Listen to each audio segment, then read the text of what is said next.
will he now provide similar leadership with an economic coalition of the willing against Trump's tariffs for free trade so we can avoid a global trade war and a global recession? Mr. Speaker, we've been preparing for all eventualities ahead of the confirmation of US tariffs later today. Let me be clear with the House. A trade war is in nobody's interest. And the country deserves, and we will take, a calm, pragmatic approach. That's why constructive talks are progressing to agree a wider economic prosperity deal with the US. That's why we're working with all industries and sectors likely to be impacted. Our decisions will always be guided by our national interest, and that's why we have prepared for all eventualities, and we will rule nothing out. Rather than the Prime Minister congratulating himself for what we did, why don't we talk about what he's doing? Yes. From Sunday, Labour's jobs tax will mean many British businesses face a terrible choice: to cut wages, put up prices, or sack their staff. Yeah. What is the Prime Minister's advice to those businesses? Well, Mr. Speaker, she says the triple lock was Conservative policy. It was once thought to be the party of sound finances, but they blew all of that. Mr. Speaker, she asked what we're doing. We're clearing up the mess that they left.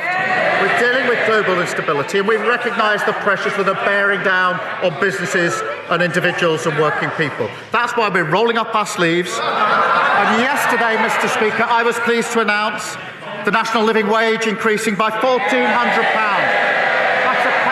For millions of workers. We've announced £150 for the Warm Homes discount, extended now to 6 million households. That's 1 in 5 families. And wages are going up faster than prices. And never forget, the party opposite, worst living standards on record, inflation up to 11%, public services left on their knees. Mr. Speaker, the only mess is the one that he made with his budget. They had an emergency budget last week that fixed nothing. He says he's bringing stability. All we see is fragility. During the election, the Prime Minister also promised that he would not increase taxes on working people. But even the OBR says that the jobs tax will be passed on to workers. Yep. On average, families will be £3,500 poorer. Yep. Why should anyone trust him again? Prime Minister. Well, her fantasy figure is about as much use as Liz Truss's economic planning. And she turns up every week to carp from the sidelines about the decisions we made at the budget.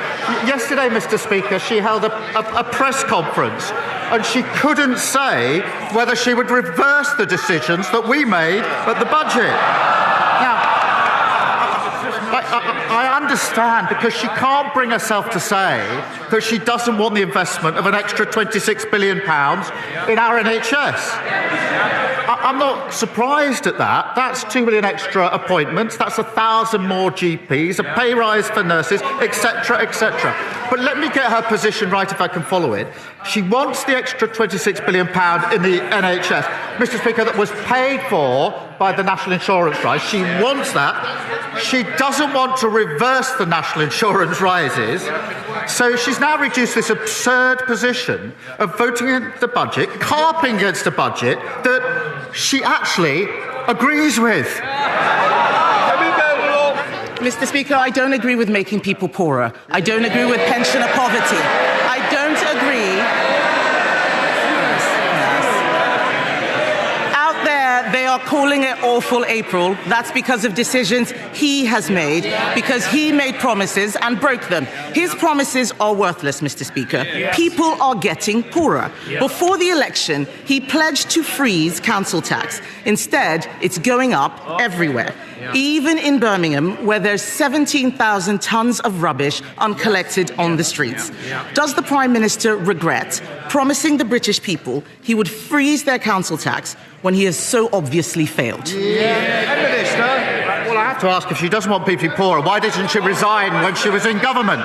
Mr. Speaker, the last government put up council tax for 12 years in a row. She, I think, was actually Minister for Council Tax. And what she do? She put it up. And even now, the Conservatives' own Local Government Association manifesto, so currently their position, page 9, we asked the government to remove the caps on council tax. So who's leading the charge? Hampshire County Council, they wanted a 15% hike, we said no. Slough Council wanted a hike, we said no. Windsor and Maidenhead was Tory, now Lib Dem, they wanted a hike and we said no. And it's no surprise that council tax is £300 cheaper under Labour councils than under Tory councils. 9 months ago, we left Labour the fastest growing economy in the G7. We did. And I remember watching his MPs laughing at their first destructive budget. They've had another one that has made our economy dangerously vulnerable. The Bank of England says his policies have pushed up the cost of living for families.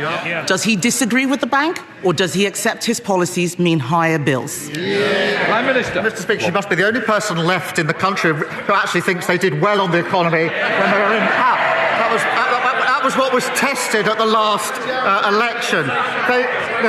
Living standards the worst on record. Inflation, 11% it soared up to. The NHS on its knees.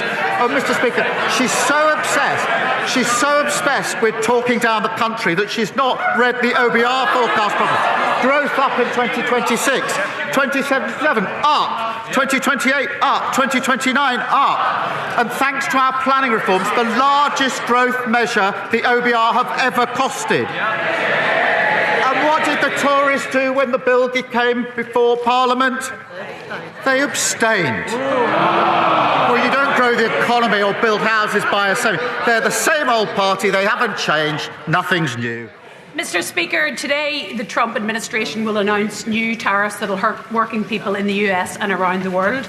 Would the Prime Minister agree with me that at a time when big tech has grown fat by corrupting our politics and preying on young people, that the wrong approach would be to pander to his bullying tactics and detect millionaires in his imperial court by cutting the digital services tax? Can he assure the public that the poorest won't get cuts while the richest get a free ride?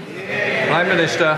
Well, I thank her for raising this. It is an important issue, and there are issues in relation to Northern Ireland in particular that we have to deal with very carefully. We will, Mr. Speaker, always put the national interest first, and that's why I'm pleased that talks are ongoing and they're constructive talks.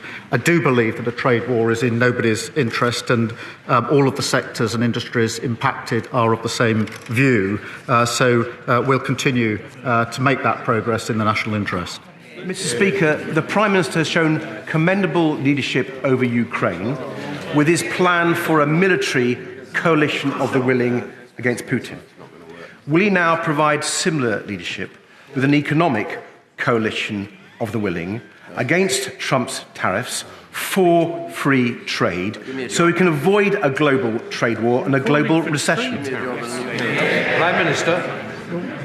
Mr. Speaker, I think every week he tries to tempt me to make what I think is a false choice between our relationship with the US and our relationship with other countries, particularly Europe. I think that's the wrong choice on defence, on security and intelligence, for reasons that we've rehearsed across this chamber. I also think it's wrong on trade and the economy. We have a good deal of trade, a balanced trade relationship with the US, and I believe that our interests are best served by calmly trying to secure a deal which is in our national interest, whilst at the same time preparing and leaving all options on the table. Sir Ed Davey. Minister's reply. I hope he is able to cut a deal, but I increasingly fear that the deal won't be good enough to avoid a global trade war. That's why I think one of the options must be to work with our European allies, our Commonwealth allies and others, because we don't tackle Trump's tariffs. We could be saying goodbye to free trade for a generation. Mr. Speaker, this Labour government has failed the British public at every turn. They have abandoned the WASPy women, leaving them without compensation they deserve. They have turned their backs on pensioners by failing to support the winter fuel allowance. They have let down children by keeping a 2-child benefit cap in place, and they will inflict further hardship on the most vulnerable by slashing £5 billion from benefits.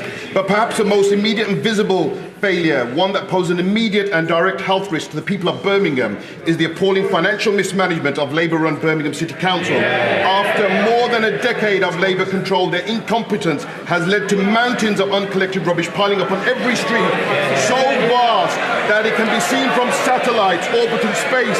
It is nothing short of a disgrace and a damning indictment of Labour's inability to govern.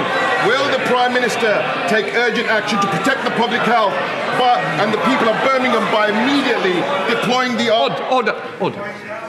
We're meant to ask a quick question, otherwise nobody's going. Prime Minister. Well, I've said the situation in Birmingham Council is completely unacceptable, but he might want to tell his constituents that we've delivered 2 million extra appointments for the NHS, so waiting lists are coming down for his constituents. We've delivered the national living wage, a £1,400 increase, including for his constituents. We've got record investment into this country, growing the economy, including for his constituents.